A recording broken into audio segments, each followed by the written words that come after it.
we're 4 months away from the film's release. John is finally ready to show the director what he's been working on for the past 6 months. Steven Spielberg has been waiting for months to hear the score for his film, and today he will hear it for the very first time.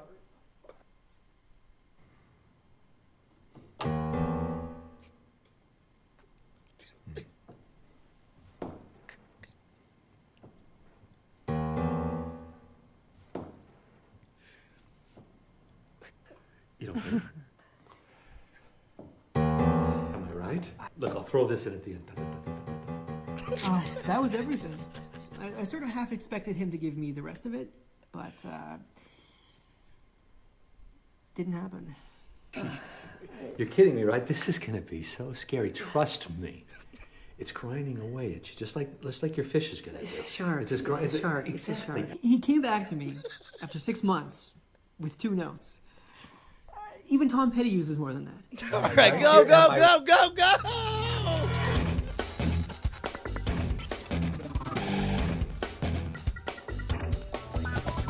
Hello, friends and neighbors of all species. This is Cordkillers, our mission to report the intel from the front lines of the cord-cutting revolution so that you can make the decision you want to make about how to watch what you want, when you want, where you want, on whatever device you please. I'm Tom Merritt. Hey man, I'm Brian Brushwood, and that, I'm pretty sure, was not the actual John Williams and Steven Spielberg in the 1970s, but that seems to be a video. Here's the thing. If you watch that thing, it is a 10-minute imagining of the backstory of John Williams in his heyday in the 1970s as a crazy yoga, sex-crazed, phoning it in composer. And it only has 1,700 views on YouTube. In Gruber is the channel. I don't know if that means it's a repost from somewhere else, or this could just be undiscovered gold. I'd prefer to think it was the latter, but it's probably the former. Regardless, it's freaking hilarious. Definitely check that out. Yeah, I mean, it took me a while, even after I knew it was a joke, to figure out if it was a joke from the 70s or not, because it's so period appropriate. It's amazing. But let's not that distract us from our guest on today's episode, a woman who has taken cords and shredded them with her bare teeth from Sword and Laser, Ms. Veronica Belmont. Huzzah! Ah! Not that cord. That's the Ethernet cord. Crap, that's not that cord. You really shouldn't do that while you're trying to stream. That's an expensive lightning cable. We try to re-emphasize on Cordkillers. We're not against all cords. Yeah, man. That's just cord cyst. You go around cutting them all. That's cordicide. Cord cyst. Thank you for having me on the show. I'm pleased to be here. It's good to have you. Let's dive right into our primary target. Yeah. So we got some Nielsen numbers. Let's just set aside the whole is Nielsen dying yet. We have some Nielsen numbers about people watching TV and watching video online, and a lot of the headlines are saying, uh-oh, this is bad news. You guys tell me how bad news you think this is, or if you think it's bad news at all for television. Time spent viewing is a very important number in television. In the 55-plus range, PC and mobile video viewing is up 55% in the third quarter. Television viewing, flat. Okay. 18 to 49-year-olds. But it hasn't changed. Right. That's just it. Like, nobody watches more TV than the 55-plus is the thing. Like, all right. Yeah, let me just lay all the numbers out here. All so, right. yeah, 55-plussers, right? Flat. 18 through 49, up 53% for video online. Television, down 3%. 25 to 54, up 62%. Television, down 2%.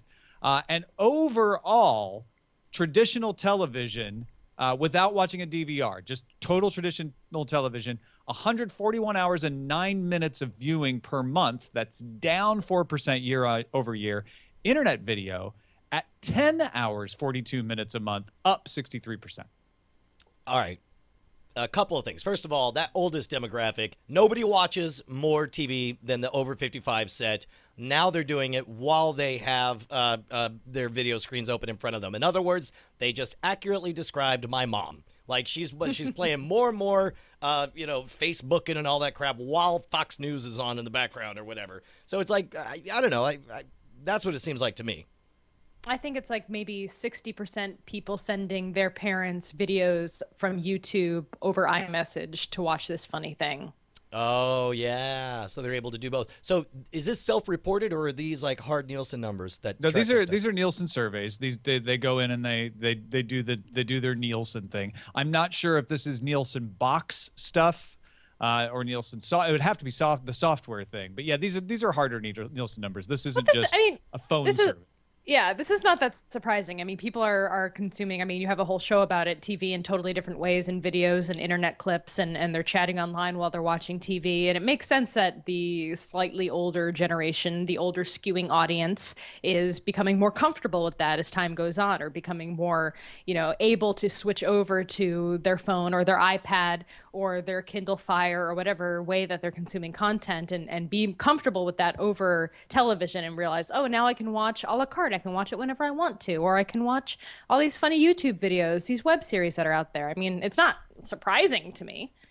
Yeah, I'll tell you what, though. The biggest thing that strikes me is just how big that disparity is from the juggernaut of traditional TV. And keep in mind, that's traditional live, not even time-shifted TV. 141 hours versus 10 hours of internet video, up from 6. I mean, let's keep it in perspective. That's a big shift in that it's up 63% from 6% to 10, or 6 hours to 10 hours, but it's still, we're looking at, now instead of 3% of the time, they're 5% of the time, or even less than that. Yeah, here's how I make sense of all this, which is, when you talk about cable ratings, and especially about broadcast ratings, they have been somewhat flat, especially when you don't take DVR, like the plus 3 days of DVR viewing, into account. Broadcast numbers have been starting to shake. Even cable TV has been starting to shake in certain places. What this implies, and usually these numbers used to go up. People watched more TV every year than they did the year before. So even being flat 55 plus is interesting.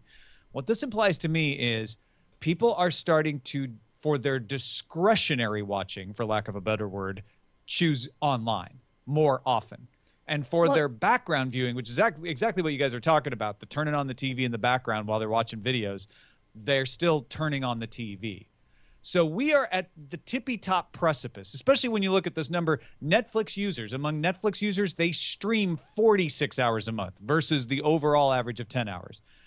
As soon as these people start coming up with a solution that they like for the discretionary watching, that television number is going to start to go down and down and down more. And if somebody comes along with a great lean back experience for the internet crowd, or if things like Sky News app on the Apple TV really start to catch on, maybe Fox News comes out with their own, whatever, then this is real. This is the top. I feel like we're like right at the top of the roller coaster. Well, I mean, if you just even look at the numbers, I mean, like ACN, for example, is doing incredible things by bringing in citizen journalism and, really building up their online TV viewing audience. So, even the network channels are really growing in that area. That's a joke about the newsroom. It was a totally topical episode last night. Boom.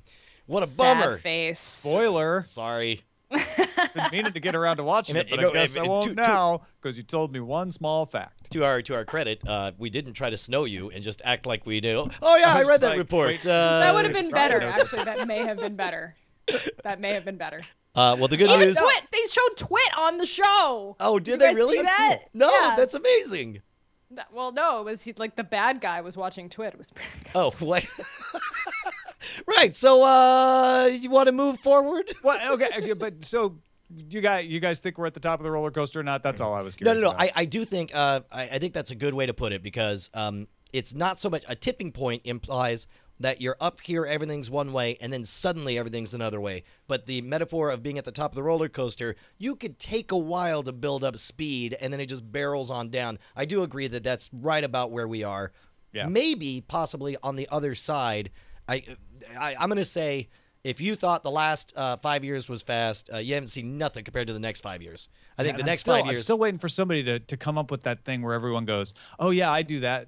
Now, instead of turning on the TV, or I used to turn on the TV, but I cut the cord, and now I do this online thing. I'm waiting for that channel to catch on. And there's lots of things like I don't- Pluto TV that are out there. So you don't need to write us in and go, well, it already exists, Tom, and it's X, Y, or Z. They're out there. None of them have caught on. None of them have caught public imagination yet. No, it's here's what it is. It's going to be, and this might sound a little bit high-minded, but if you could have a personality concierge to your TV lean-back experience that is like you turn on the TV and it knows what you tend to watch at different times of day, and it says, Fox News, right? And it goes on, and you just go, yeah, and it throws it on, and it's on Fox News. Commercial break comes on, automatically mutes the commercial, leans in, and says, hey, you know, Netflix just got Black Mirror today. Do you want me to cue that up for 7 p.m. or so? And you're like, yeah, that'd be great. Or you're like, no, but tomorrow would be good. The technology already exists for all of that. Once that's how it is, where it does little things like adjust the volume for you on the commercials so they don't blast you out, and you know, maybe they go rogue. Maybe it's something that they don't play friendly and they full on mute commercials for you, or they take that time to preview other content that is gonna be available for you. There's no reason if that's not in development right now, it couldn't be being beta tested and released within 2 years. I want like Netflix or that. Hulu to just say, hey, we also have like channels in progress. You just in the mood for sci-fi, boom. Or even like a personalized channel, like a Pandora thing. I don't know. Man, and I could see the setup being just a natural language conversation where it's just like, hi, I'm going to be taking care of you. Which do you, and you could do a couple of yes-no analyses, like which do you like more, this kind of programming or this kind of programming? Well, and Netflix had that, right? Remember that? Yeah, that, it is that not little good. game show thing they did? Oh, no, I didn't. I never did that. It was bad. It didn't work out. Go ahead, Tom. No, I was waiting for Veronica. I was trying to be a gentleman. Yes. No, it was okay. I mean, everything Netflix never picks out good stuff for me. I think I've watched a few too many bad eggs for it to really figure out what the proper algorithm for me is. So I don't get good suggestions on Netflix as much as I would like. And TiVo's even worse. TiVo's like crazy with the stuff that it pulls for me. I'm like, what do you think about me? Who do you think I am like as a binge person? shopper. Huh? It's like a binge shopper. TiVo just goes and grabs everything it can off the shelves. I'll tell you what, there was a brief time in the late 90s before it filled up, my hard drive got filled up, when I was taking suggestions, and I went ahead and filled in all the people that I'd like to see any random television appearance they made. So like, I was a big fan of Tenacious D back when they only had the HBO show, so I put Jack Black in there, and it was awesome. Like, I would, all of a sudden, The Tonight Show would show up, and I was like, why? Oh, guess Jack Black. All of a sudden, Saturday Night Live would show up. Oh, guess Jack But Black. that was a search thing, though, right? Well, Not just a preference thing. Right, correct. But although some of the preference things it would pick up as well, but it would prioritize. So it's like if there was programming that I had a subscription to versus a random appearance from somebody on my search list, it would prioritize the one over the other. There's kind of like a golden age of back when I was watching TV normally, and I feel like I want to get back there where just I want something that gets me and then just feeds me a feed. And yeah, exactly. I want it to be more than just the Netflix suggested queue. I want it to be something where I can just join, right? Like the BBC Star Trek The Next Generation marathon on Thanksgiving, right? Sure, I could go turn on Netflix and do that myself, but just like being like, oh, we're in the middle of the Inner Light. That's awesome episode. I'm just going to start watching and just keep it on. Can you imagine also, like, let's say you hook this up to traditional cable television, and it could do things like say, hey, Star Trek is doing a marathon. We can watch it live, but don't forget, if you'd like, I can record all of them, and then you can watch them later with all the commercials edited out. And then, I don't know. It feels like we should be able to do this by now. Well, no, the beauty of the Netflix, right, is that they have that going on, right? They have that analog, and you're watching, and then later on you go, yeah, I watched a bunch of those Star Treks the other day. I don't remember which ones I saw. And Netflix goes, I do. Here's a list of all the ones, if you want to start catching up from earlier or just pick up where you left off. Yeah. It's That's coming. brilliant. It's coming soon. Yeah. Sometimes, though, I wish we could go back to a simpler time when we only had 3 channels, like 1951, for instance. 1951, that's an odd number for you to kind of bust out. I was thinking more, 1951. I want to be in the future of 2037.42, which Star date 2037.42. Holy cow! Patreon.com/Cordkillers. We're closing in on our 2,000 patrons. Wouldn't it be amazing, Tom? Wait, do we get over 2,000 and we drop back? Oh, that's right. We purged because we had a bunch of bad credit cards. Yeah. Wouldn't it be great though? if coming up, we're 2 weeks away from the 1-year anniversary of our first beta episode. That's right. Wouldn't it be great if we can get back up to 2,000 patrons to celebrate? Thank you to all of you guys that have made possible a life-changing year for the both of us. Yeah, it's absolutely appreciated. We know not everybody can support, and that's fine. Just tell other folks about the show, for goodness sake, even if you can't do anything else. But those of you who can give a little, it helps an amazing amount, and we are eternally grateful to you. Yeah. Let's move to Signals Intelligence. All right, so Chris Welch over at The Verge had a long write-up on Google Fiber based on a demo that Google was doing because they're rolling it out in your neck of the woods, Brian. They're rolling it out in Austin. Yep. Yeah. And he went through and he was talking about the internet and how it works, and it was all very, positive. Then he gets to the television side of it. A lot of people forget Google Fiber also has a traditional cable-like television service as well, and he dinged that. He's like, what is up with Google providing TV that is exactly like Comcast? It looks like the cable box UI. Yeah, it has tons of channels and a DVR with 2 terabytes, but then it has VOD that's not Google Play VOD. It's just its own VOD. And all right, it has Netflix built in, but a lot of cable companies are getting that these days. The search is embarrassing for a company named Google. It doesn't integrate with any of the services, not just the Google Play Video, but also your music. You have to upload the music separately. It doesn't integrate with the service. And there's no portability to your DVR recordings. And it just struck me, Brian, like, I wonder if this is a failing of Google Fiber or if Google's like, yeah, we know. That is so just strange from like the entire experience to be so bad. I actually didn't know that they did do TV. So reading this article was kind of all news to me. Brian, are you in on the fiber? Are you in one of the areas that is getting the fiber so far? Well, I'm 3 miles outside of the city limits, so I am ineligible to become a fiber hood. But it turns out that it's really this all or nothing, who's going to show the most love to us? What? I can't hear you. Okay, you don't get fiber. Back. And then they won't come back. They're all like, you missed your chance. You didn't cheer loud enough the first time. We're Google. And but luckily, AT&T has made a preemptive strike, and this is part of the reason I have a slightly different take on the whole net neutrality thing. Is because I'm kind of spoiled for choice. In direct competition with Google, AT&T rolled out gigabit fiber, so I have gigabit and have had it 6 months before any of this even came out. Or I guess a year. It was about a year ago now. Wow. But as far as the crappiness of this cable box, it's almost as though, Tom, Google doesn't really want to be a cable company, but understands that they need to tell people who don't understand the benefit of fiber and the changing shape of things that, no, we could deliver you cable too, just like those other guys. And so that's what they do. They show up with something that looks, smells, tastes, and acts just like those other guys, which will promptly be dumped in 5 years for something super rad. But it could still look bad but work well. You know what I mean? Like, it could still look the way a traditional cable box looks. It could still look the way that the Comcast VOD setup is done. But it could actually, like the search, for example, there's really no excuse why a Google box has crappy search. Like, that doesn't even make any sense. Well, like, it could be so simplified. For example, it looks like if you take a look at the screen capture there, they've got what looks like a very traditional kind of up, left, picking like you're using your PS3 to type something in there. The trade-off for that is you get a simpler remote that's more approachable. That will make sense to somebody who is familiar with a Comcast type box. I mean, I think they know that their sales pitch needs to be dead simple. They need to say, exact same cable experience, 10 times faster internet, plus the word Google. Are you in or are you out, Grandma? Grandma is going to say like, well, yes, I'm in. And then there we go. So you can see like, the search is kind of kludgy. You don't type or anything like that.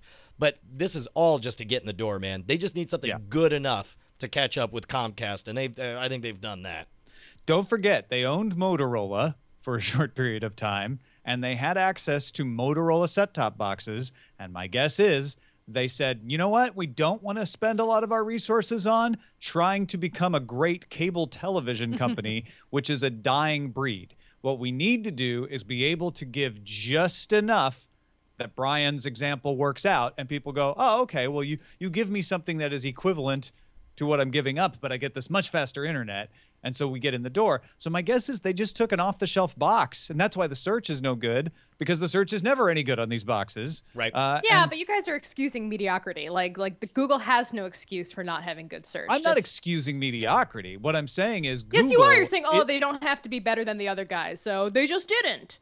Well, like they just had to be good enough, but they don't have to be good enough. They have the technology. They have the ability to make it better without a lot of extra work. Trying to be excellent at something that's dying. I'm gonna go one step farther. I'm gonna say if they had done something better, it would actively harm their case, because then it would be strange and different. It would not be the interface they're used to. It would not be cable as my grandmother or mother would understand it, and it would harm the simplicity of their pitch right now. I disagree. I think if the search is bad and it can be an internal situation where you don't see how, if you search for something and it works, it just works. You're not thinking about, oh, it's good. That sucks. But if you're Google and you're like, okay, so we need to bring in a team from the search engineers to work on this cable box, that's going to be money and time taken away from these other projects. Oh, because you know what? Google doesn't have endless resources and money. But why? People willing to work on projects. It's not that they don't have the resources, but every company, no matter how big and rich they are, have to take resources away from one thing to put it on another. And keep in mind that the story isn't Google hates cable TV and has a bad product. The story is like, oh, well, it's just the same as the other guys. I expected more from Google, which, again, I think is a smart part of the strategy for what they're trying to do. I'd rather have them working on the Android TV box search. The over-the-top stuff, yeah, so they could transition out of it. I just don't think it's part of the strategy. I just think it was laziness, if anything. All right. That's fair. That's fair. None of us know. We're all just making guesses. Yeah. Let's move on to the gear up. Yeah. Talking about gear, I want that cable box with its bad search. No, you don't. Parks Associates put out a survey of 10,000 homes where they found out if people were using streaming media boxes or not. 10% of U.S. broadband households bought a streaming media box this year. So that's not 10% using it. That's 10% this year bought a box. They may have had a box already. They may not have. 29% bought a Roku. That's down from 46% last year. 20% bought a Chromecast. 17% bought an Apple TV. Apple TV falling from second place behind Chromecast to third, and they're down from 26% last year. And then Fire TV, 10% bought that. And around 5% bought a Sony product of some sort. So there you go, folks. Fire TV and Chromecast new this year and on the scene. All of this sounds correct to me and makes sense. Roku having a dominant 46% position largely, I think, had to do with the large, simple advertising push that says it's Netflix on your living room TV so that, again, the over 55 crowd could get it and buy it. Apple TV continues to just sort of dance around, becoming more amorphous as they're like, oh, is that the Apple TV I've been hearing about? You're like, well, no, this is that doesn't exist. This is that same other thing that they keep talking about as a project. Fire TV, I'm very bullish on. The Chromecast makes sense because, I mean, at that price, that was just shocking. That's such a low barrier to entry that anyone could take a risk on it. But the Fire TV specifically, I had both my parents and Bonnie's parents over. And I was like, oh yeah, the kids, they really dig this Fire TV now. Or I think Bonnie's dad was asking for gift ideas, and I told him about the Fire TV. I showed him the voice search. That voice search works, and it works so easy. It works 19 out of 20 times, and when it's wrong, you just say it again, and it fixes it back. I am extremely bullish on the Fire TV stick with the voice search on there. So I think that's going to just go up. I think a lot of that is just because of how new it is, that it's only at 10%. Which of these boxes do you have, Veronica? We have an Apple TV that we don't use very often. Let's see, what are the other ones here? I don't have the thing pulled Roku, up. We have a Fire Chromecast TV. that we don't use, and that's it. So what do you primarily use? for streaming, we use the Xbox Okay. for Netflix and stuff like that. Yeah. Yeah, I found myself using the Xbox more and more. I got my Fire TV stick finally this week, and was using it, and it's nice. It doesn't feel to me any different than the Fire TV box, except that it's a stick. So it's going to be a little cheaper. So it's totally a price differential as far as that goes. And Fire TV is updated. It works a little better than it did at launch. I'll give them that. But 10% when they haven't, I mean, that box didn't come out that long ago either. That's pretty good out of the gate. Chromecast at least has been around at least, more than a year. Mm-hmm. Yeah, we kind of vacillate between using the TiVo. I actually use the TiVo for streaming stuff quite often, and the Xbox. And which apps do you use on the TiVo? Because I know they've gotten a lot better since I first installed my TiVo, and I kind of just use the Xbox for stuff. Yeah, I use it for Hulu mostly, and occasionally Netflix. But I think the Netflix experience is better on the Xbox too.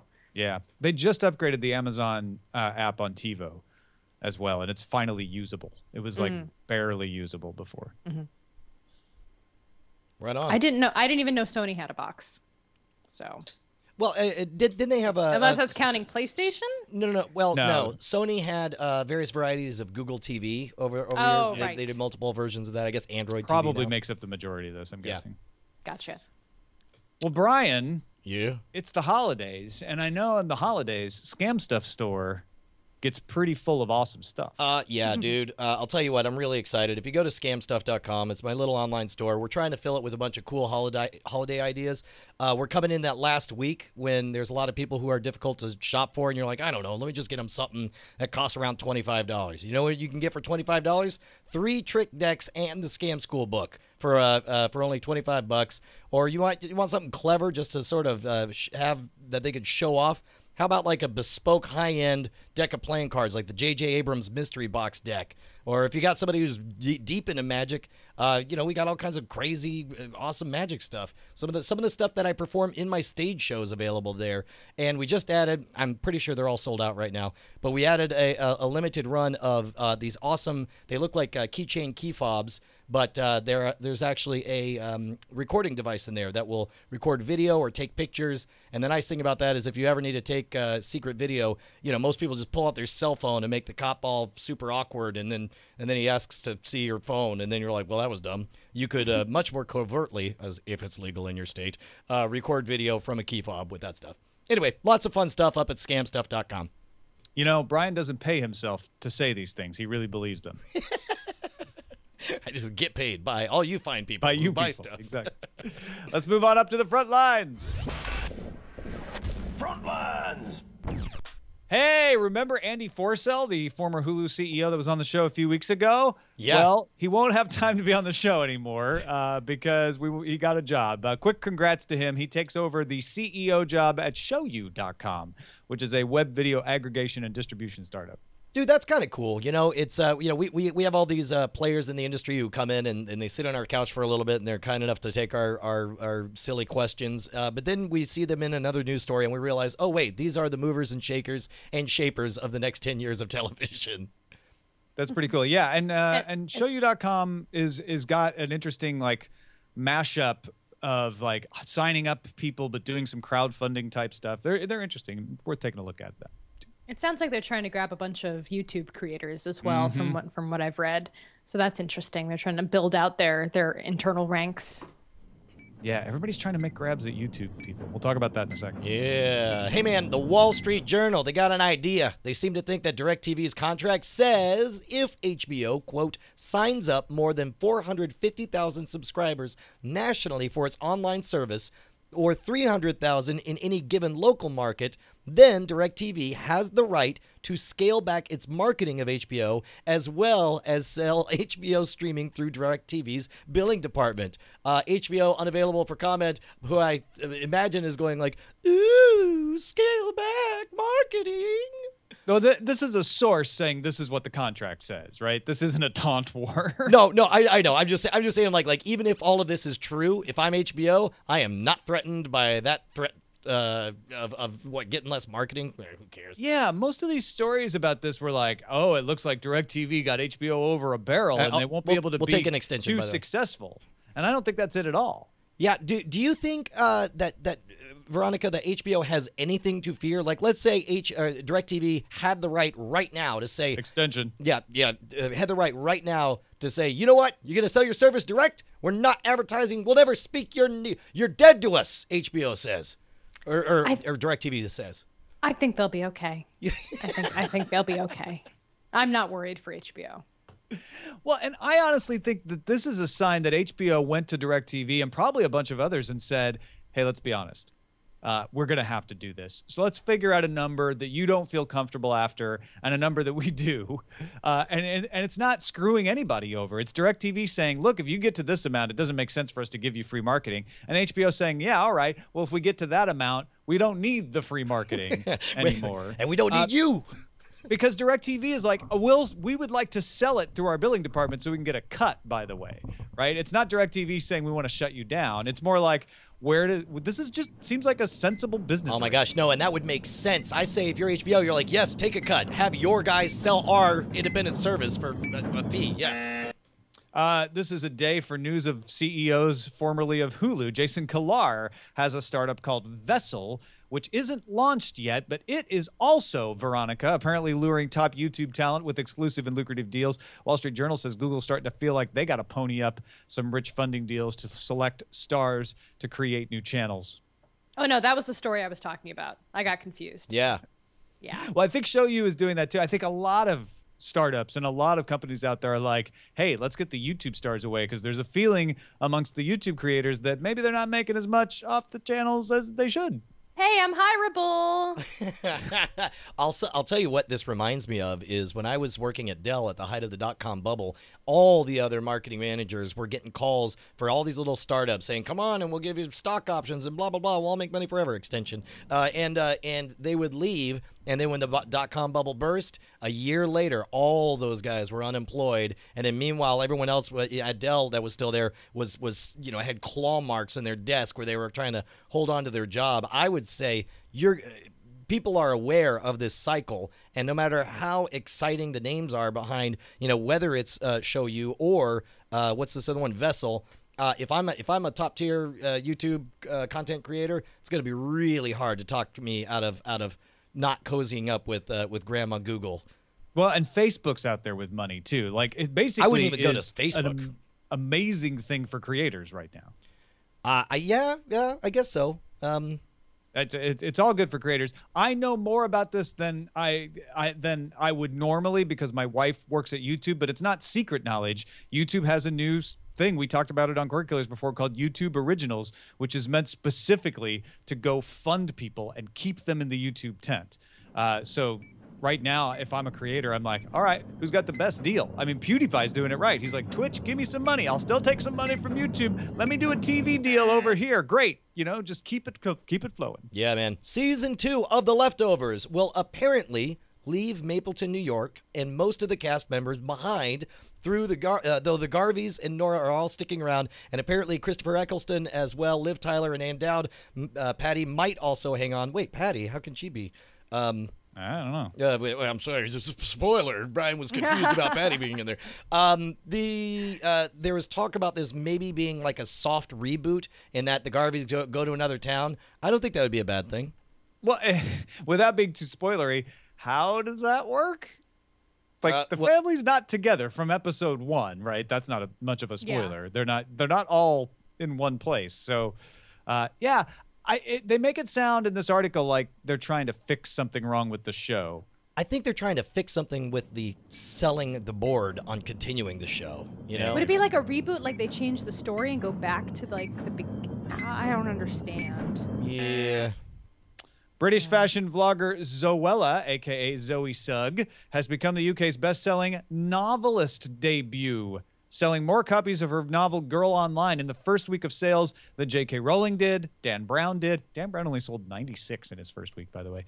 E.L. James. Zoella has 6.5 million subscribers on YouTube, and earlier this year, YouTube star Grace Helbig hit #1 on the New York Times bestseller chart in the U.S. with Grace's Guide, The Art of Pretending to be a Grown-Up. So there's another thing YouTube stars are doing now. They're like, look, we don't need television per se. We're stars already. Done. I'll tell you what, man, it's almost as though once you build up like a powerful online following, the smart play is to figure out ways to monetize them, and not necessarily in the YouTube ecosystem, scamstuff.com. Yeah, Brian, that's a really good point. Sword and Laser Anthology. I need to put down this Sword and Laser Anthology that is just too good to pass up sometimes. Right on, man. Now we're just running out of time. Waiting for the countdown. There we go. Under Surveillance is the name of our next segment. This is a segment where we talk about what the NSA has seen you do this week. Or, alternatively, it's things you can watch on all of these cord-killing services that you are subscribing to and or buying. Netflix's Marco Polo premieres December 12th. Brian, this is their Game of Thrones, I guess. I'll tell you what, man. I would not have thought to say that, but if you could throw just a bit of that on there, Zach. I watched the extended, not the. I put a link to it. I guess it got shuffled away. I changed the link. That's entirely my fault. Story. The Variety article. Yeah. Well, if you get a chance, look at the Marco Polo full trailer. It looks as good as Game of Thrones did from the outside. I don't know if we'll. Wow. I don't know. Maybe we can find it. Marco Polo. Marco. So this is vast. It's trailer. got an Marco. international cast. It's got. No one's gonna say polo. I'm sorry. You We guys. want really You are much the to show worst. a bit of this. Here, take a look at this. This is pretty amazing stuff here. All my life, I waited for the great adventurer to offer me a place at his side.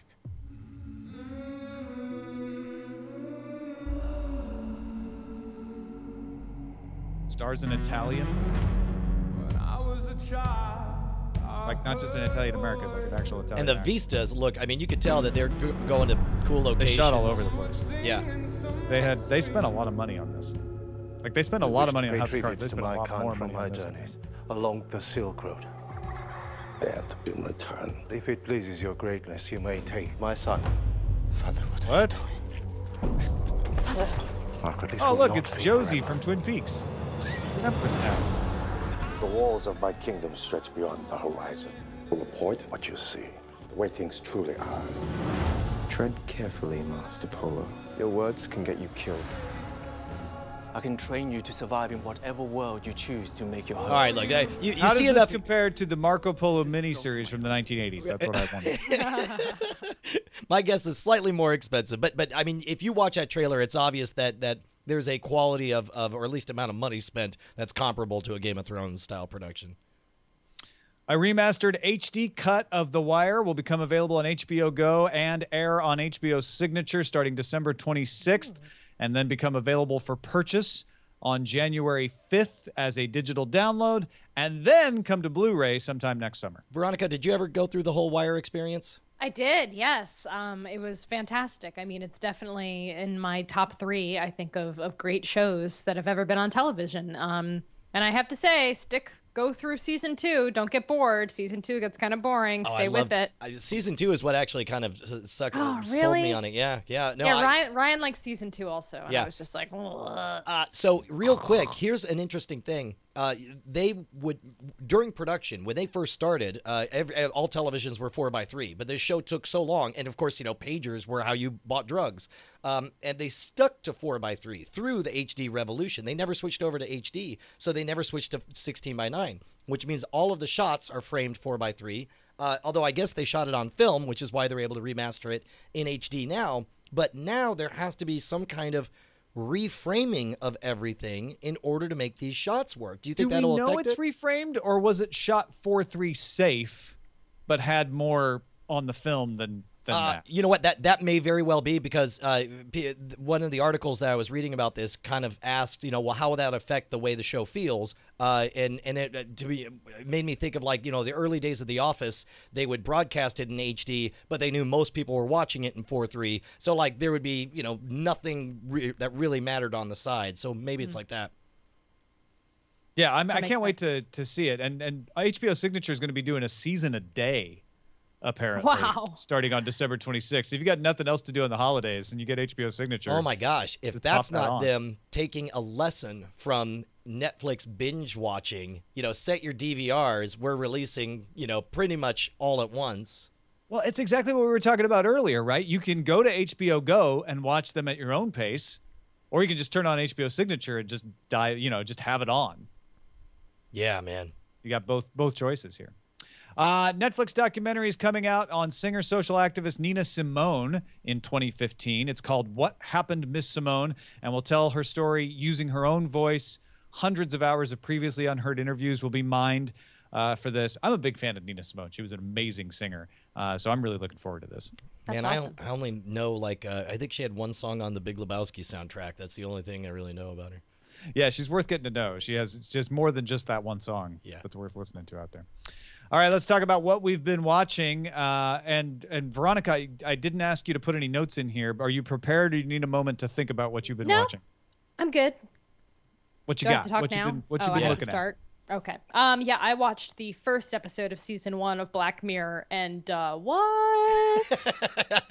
All right, well, we're definitely going to talk. We're going to spend most of spoiler in time talking about Black Mirror, so we can definitely connect on that. Okay, well, I don't want to be too spoiler because I do want to keep watching it. Yes. Right. Okay. Right. Well, we will spoil episode 1 with you because you've already seen it. Yeah, then you can turn around and run. And then we will send you screaming. But are you want to watch the rest of them? The first one didn't turn you off. It didn't turn me. Well, it didn't turn me off from the show. Save it. Okay. Save it. All right, I'm anything also else? watching What else you Peaky been watching? Blinders. Oh, Peaky Blinders. Blinders. Blinders. Peaky Yeah. Blinders. Peaky Yeah. Blinders. Which was interesting. I just watched the first episode last night. Awesome. That's it. Am I supposed to spoil things? I don't know how No, your show no. works. You Tell don't me what spoil to do. now. You just talk about what you've been watching in general terms. That's Spoiler it. in time is for the spoilering. All right, so we'll discuss all that in spoiler in time, and you can spoil me on because I'm not on track to watch the Blinders show. Brian, you got all of first season of Black Mirror, right? I did all the first 3. You left me in the dust though, running off watching all of them, both series. You know what it was? I got my Fire TV, and I was like, oh, well, I'll test this out and watch an episode of Black Mirror on my Fire TV. And I watched it, and I was like, I have to watch the next episode of Black Mirror on my Fire TV. And then I just couldn't stop. Every time I sat down, I was like, you know what I could do? I could do this other thing that I should do, or I could watch another episode of Black Mirror on my Fire TV. That's some compelling argument right there. So we'll talk about that. I did watch 2 more episodes of The Walking Dead, so we can continue to get caught up on that. And I assume you watched The Shield? Yeah, I did. I watched episode 1 of season 4. I have lots to say about that on Spoiler in Time. I also watched the mid-season finale of Haven, I think it's one short, the penultimate of Haven. I'm getting confused on when these shows end these days. Anyway, still loving that show. They keep coming up with new ways to keep it interesting. Agents of S.H.I.E.L.D., absolutely worth watching these days and doing a great job. I also watched The Flash and Arrow crossover episodes, and the Flash episode was, in my opinion, much better than the Arrow episode. The Arrow episode was kind of cringeworthy, unfortunately. I had seen some reviews saying that they expected great things from that crossover as far as world building, and that it would be important to the story. But it was basically they did all of that in Flash, and they did some in Arrow, but the stuff they did in Arrow was already set up and expected.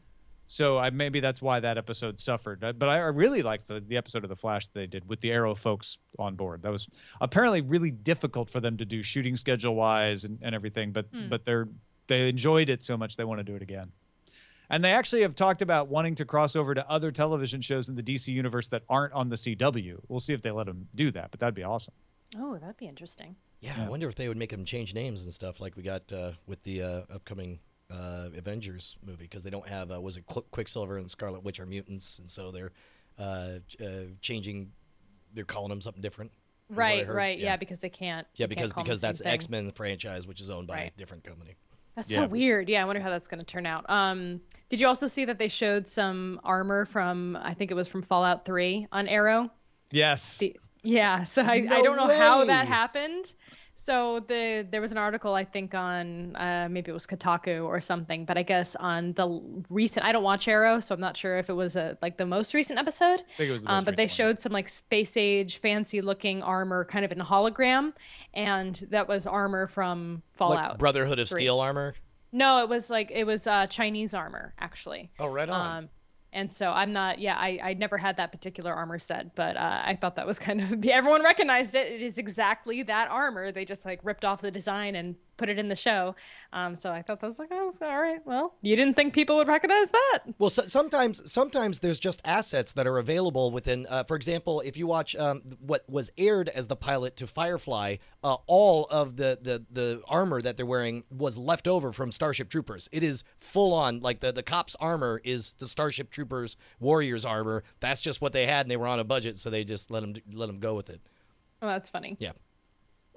By the way, I don't know if we talked about Peter Pan at all, but that's like NBC's yearly attempt to do live musicals during the holidays to get the family audience to watch and not DVR because it's live, right? It's a gimmick.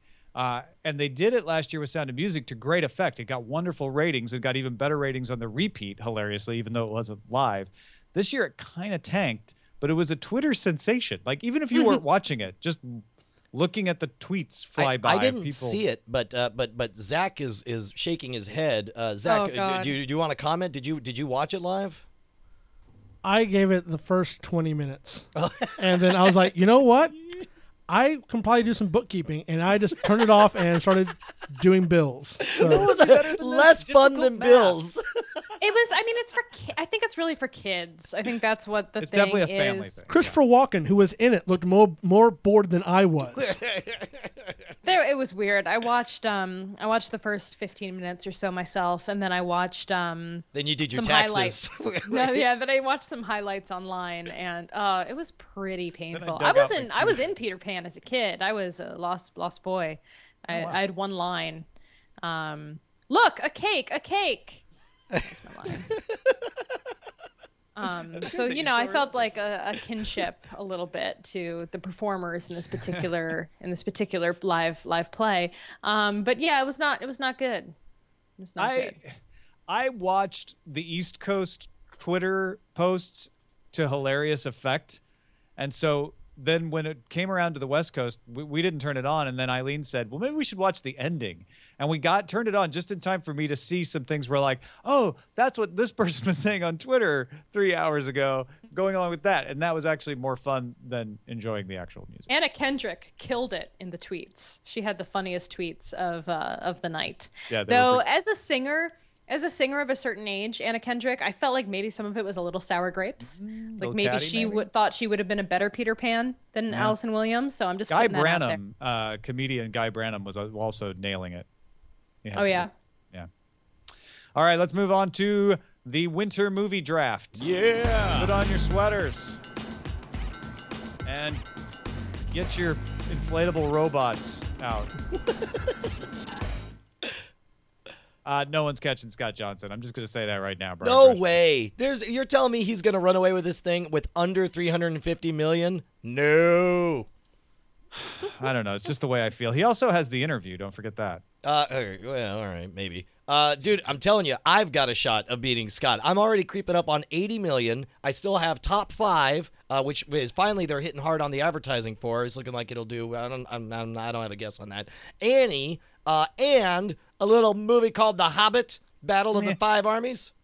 The Hobbit is going to do well for you. It's not going to do as well as it should do. It's not going to do 258 million, which is what Hunger Games did. I don't think it's going to do. It'll do between 190 and 210 though. It'll do around 200 million. And then between top 5 and Annie, you're telling me I can't scrounge up 50 million more? I think Annie's your ace, actually. If Annie does as well as it could, then I think you're golden. Yeah, all right, we'll see. Top 5, I believe, in limited markets came out. I'm not seeing a yeah, and that's going to be interesting for you too, because it'll play slowly over the next few weeks. Sometimes movies do better in the draft anyway. Yeah. John has a big major box office release with Exodus, Gods and Kings. It'll be interesting to see how that goes. And Justin has Inherent Vice. Good luck. That's the movie as well as the character trait. And then that's pretty much it. Yeah. Until the only thing anyone cares about, December 17th, when Brian finally goes and watches one of the Hobbit movies. You haven't seen the other two, and you're going to just pay to see this one because of the movie draft? Yeah, I'm hoping I'll be able to figure out what is. I hope he gets home with that ring. Veronica, what's your position on the Hobbit movies? Have you kept up? Yeah, I've kept up. I'm excited still. I still love them. I can't help it. Yeah. That's good to know. See? There's still hope for you, Brian. Thank you. There's hope for Brian. I'm excited about it being like the goodbye. It's almost like I feel about it the way I felt about the last episode of Lost, which is I don't care if it makes sense in the plot. I get to see these characters one last time, and they're rolling everybody out for this last movie. So it's going to be fun, at least in that way. Right on. Hey, let's. I want to get to all these letters. We got a bunch of good emails this week, so let's jump forward to dispatches from the front. James in the UK sat wistfully in a chair in the corner of his flat and wrote, "Just a thought on why Netflix and their competitors don't really need independently gathered viewing stats. They can find the popularity of any streamed show by using social media. I would imagine that's actually more meaningful data. You can gauge the popularity of a show during its run on a streaming service by how much it's talked about, and that's all a competitor really needs to know." I would say yes, because at the end of the day, I'm sure there's a number of shows that have been sold less on the numbers. Like certain shows that don't have blockbuster numbers get advertisers based on just the buzz, the heat they have around them. And they're like, no, I want to buy that show. And plus, also keep in mind, as we said before, Netflix doesn't have to care about advertisers. Yeah. I think the value of the Nielsen numbers in negotiations would be Amazon talking to a distributor and saying, well, we'll pay you this much because we know that even though we haven't done this kind of show, Netflix did this kind of show, and the Nielsen numbers that we can both look at and agree on say it did this many streams, right? Right. And that's the basis for our contract negotiations. I think that could be valuable. Social media analytics, if I'm in a negotiation like that, then the side that's making the show is going to go, well, sure, Netflix's version didn't do well on social media because of X, Y, Z, and other things. And so we're not going to accept that. It's just not as valuable. Well, and that's a good point, because keep in mind, advertisers may go following buzz, but if a producer is trying to get Amazon to commit $100 million for their answer to Marco Polo, they're going to want to know. They don't care how many tweets they got about Marco Polo. They care how many eyeballs, how many subscribers did they net from that. And then that's the kind of stuff that Nielsen could quietly be tracking behind the scenes and sell at a pretty penny. Yep. Hey, man, our boss, James, sent out an all-employee announcement on the 2015 Puerto Rican League. He says, with the change of Star Wars from a summer release in 2015 to a winter release purely for Christmas toy sales, do you think? How will this Babe Ruth moving to the Puerto Rican League change the winter draft? Please join me in the conference room for an open discussion and refreshments, our boss. This is a up for dispute.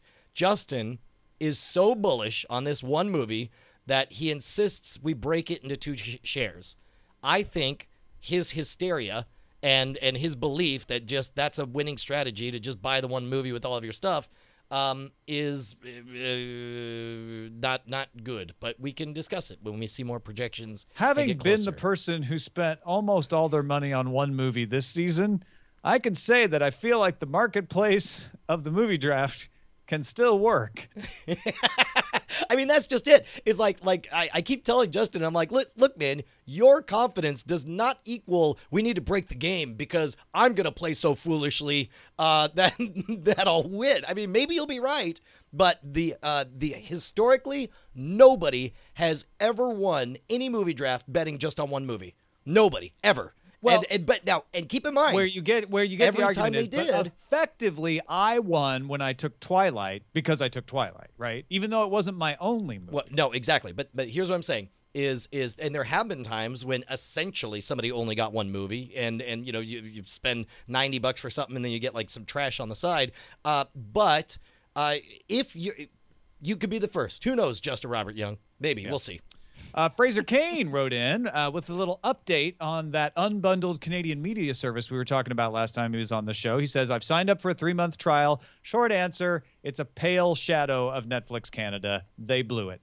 Okay selection of older TV shows, not many movies, none newer than 2012. A few things that Canadian Netflix doesn't have. It's $9 a month, so I guess it would be the equivalent of ordering Amazon Prime. So you've got a deeper selection of shows to choose from. I'll probably watch a few things I can't get any other way and then not renew it after the 3 months. Imagine a clone of Netflix with less selection, a slightly higher price, a less refined interface, worse recommendations, more Canadian content, and no device support. So, meh. One advantage is the content streamed from ShowMe, that's the service he's talking about, SHOMI, doesn't count towards your data cap. So if you've got a low-end account, I guess it might make sense. Oh, dude, unfortunately, that's what's going to make it a competitor, right? I mean, do you think, Veronica, when you say something like that, I could hear them in the chat already. Like, net neutrality. You're trying to make us think you're crappier Canadian Netflix, and you're forcing down our throats. Net neutrality. I mean, do you feel like that has any merit? I don't know enough about this particular service, and it is Canadian, so So it's you very know, polite. It's very polite. I mean, I really don't think it's going to have that much of effect on the net. No, I don't know. I don't know. So who is offering this channel? I wasn't paying attention. I believe it's one of the major. I believe it's Rogers. Yeah. Okay. All right. Well, that's unfortunate. But yeah. Yeah, I got nothing to say about this one. Sorry, I don't know enough about it. Yeah, it is Rogers. And really, the thing is, this is a net neutrality issue because the answer should be like, sure, show me sucks, and it only makes sense if I can only afford a low data plan, but I'll just move to a different competitor that offers better rates, except you can't. So it all comes back to that. That's a good point. Sean asks, I was wondering if you could answer my question. The answer, yes. I know Brian hates over-the-air transmissions, but does current OTA infrastructure allow 4K content to be delivered OTA? Is there enough bandwidth for long-distance transmissions? If a cable company wanted to deliver 4K content through a set-top box, would they need to run new lines? Is there enough capacity on normal cable to deliver to set-top boxes today? Does it matter if it's coming through the internet portion of my cable line or the television portion? Your boss, who updated his credit card. Sean, thank you very much for updating that, Sean. Second of all, I don't hate over-the-air transmissions. I just question... And again, I'm ignorant here. Maybe you guys can fix it. I question if it is the most efficient allocation of bandwidth because I know very few people who get their stuff on OTA. And if very few people are getting it from over-the-air transmissions, then maybe it doesn't make sense. However, this is an interesting question with the 4K thing. I would imagine that there's substantial bandwidth and it might be possible. I don't know about the range issue. This seems like it would be a good thing to call out to any of our other viewers who's an engineer who could talk about the viability of this. Well, it's not even just an engineering issue. It's whether the spectrums and the licenses will be allowed. They've actually I'm just doing a quick search here, and they've done in Europe some licenses for 4K broadcasting. I don't think you can do proper 4K broadcasting with the current license allotments in the U.S. That's where an engineer might say, well, if you tweak some things here and there, maybe you should. But most of the approaches I've seen say that you have to have a new license to broadcast in 4K, but yes, you can absolutely broadcast 4K. You just need a different kind of allocation than the current channels. Jim told us a story about getting Hulu Plus, being about to cancel, and then keeping it because of the big difference between the reduced number of ads, making him think, oh, well, it's worth paying for because there's fewer ads. And then he elaborates below. 5 30-second ads per break, 2 30-second ads equals 3 30-second. What? I don't understand this. So this is the math. This is why he's justifying the indifference. But he says it's worth the money to go from Hulu to Hulu Plus. Let me show you in a number of hours that you'll save. Do we know that ads Hulu watched. Plus has fewer ads? That's, I mean, we have some anecdotal stories that looks like it to me, but I don't know that that's actually true. You know what? Because there You're are right. times when I've been watching normal Hulu where I've had no ads, and I don't pay for it. Yeah, I think we need to get confirmation on that before he breaks it down. But basically, yeah, he may have been overcalculating here. He says 5 30-second ads per break, 2 30-second ads versus 2 30-second ads for Plus. So equals he's saving 3 30-second ads per break. And then he says 3 breaks per half hour. And then numbers. He comes out to where he says that he saves 5 hours per month of ads, which I don't know. I think we need a little more confirmation. If his assumption is true that there are 3 fewer 30-second ads per break on Hulu Plus, then yes, 5 hours per month. That's an interesting thing to take into account if you're deciding whether to pay for it or not. If it's true.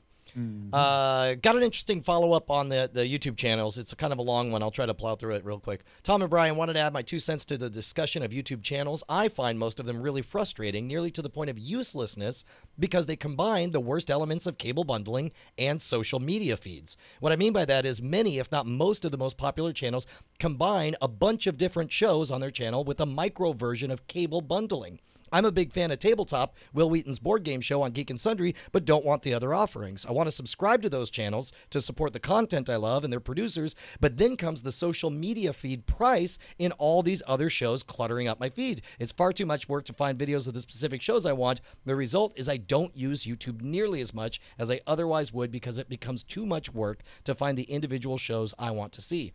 And he says, and then I just, you'll need to read the rest because I just touched my mouse pad and screwed up. Well, he says the issue has to do with the intersection between the user experience. Ideally, producers like Geek and Sundry could create a channel for each show and a master channel of all their shows, but they don't have the ability to do a master channel. And then there's the economics. If producers did that, their channel subscriber numbers would be dispersed and diluted, affecting their ability to negotiate and monetize.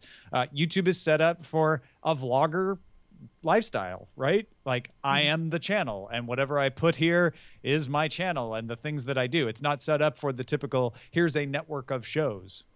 Yeah, and we see that on, we tried to start diversifying on the Scam School channel. Now we do usually 2 releases a week. In addition to Scam School, we'll do Behind the Scam, which is more, me talking, similar to what we're doing here. We brand them also as Scam School remixes, where we take old 12-minute episodes, condense them down to 3 minutes so you get just the meat really fast.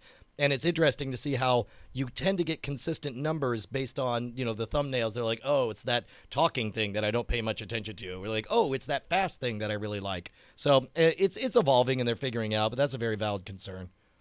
All right, and then Dave Warner from WhatYouPayForSports.com wrote us and said, just finished rewatching the primary target segment about sports on show 47. I find it interesting Recode is paying an analyst for data on ESPN that I've had available for free at WhatYouPayForSports.com/numbers for almost 2 years now. Clearly, I'm doing something wrong.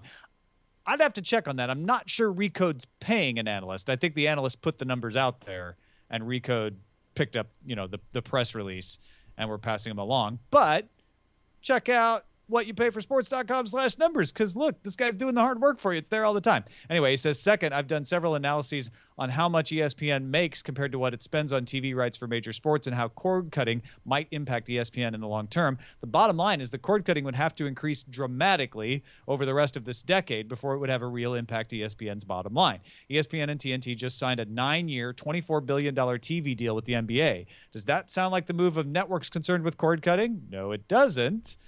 He says, what's more, if Dish Network's new TV service takes off, ESPN could collect more per subscriber than they could from a cable bundle, which means they could profit from cord cutters who want to get rid of cable without giving up sports altogether. This would put ESPN in a much better position than Fox Sports 1 and NBCSN, its 2 biggest competitors. I'm a longtime sports fan myself, but I'm also a cord cutter, and right now I'm sharing TV Everywhere passwords with family to watch sports at home.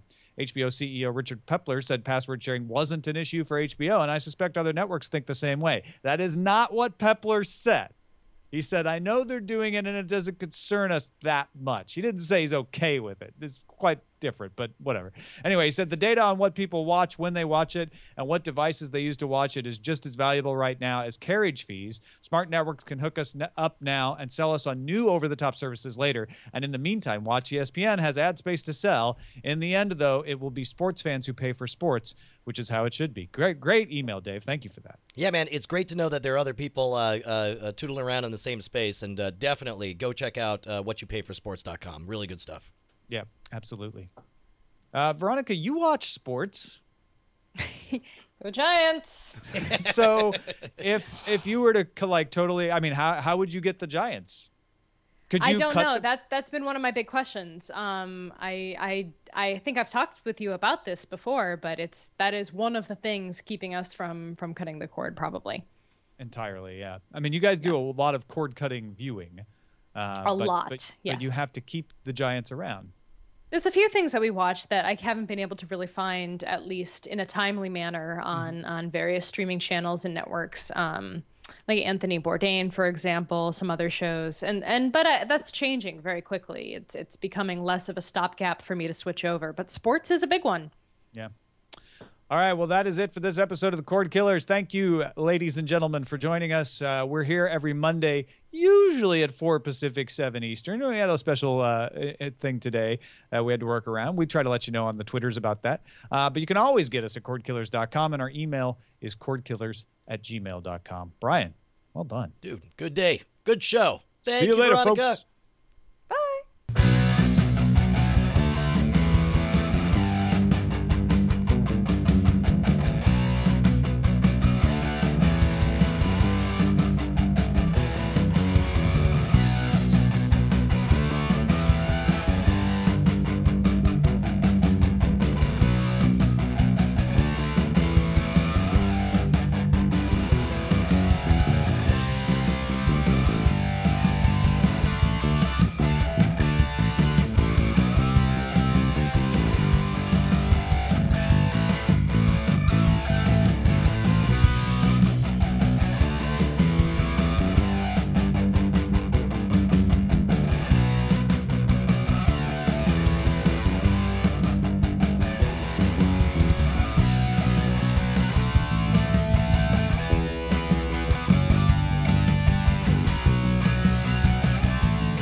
Diamond Club hopes you have enjoyed this program.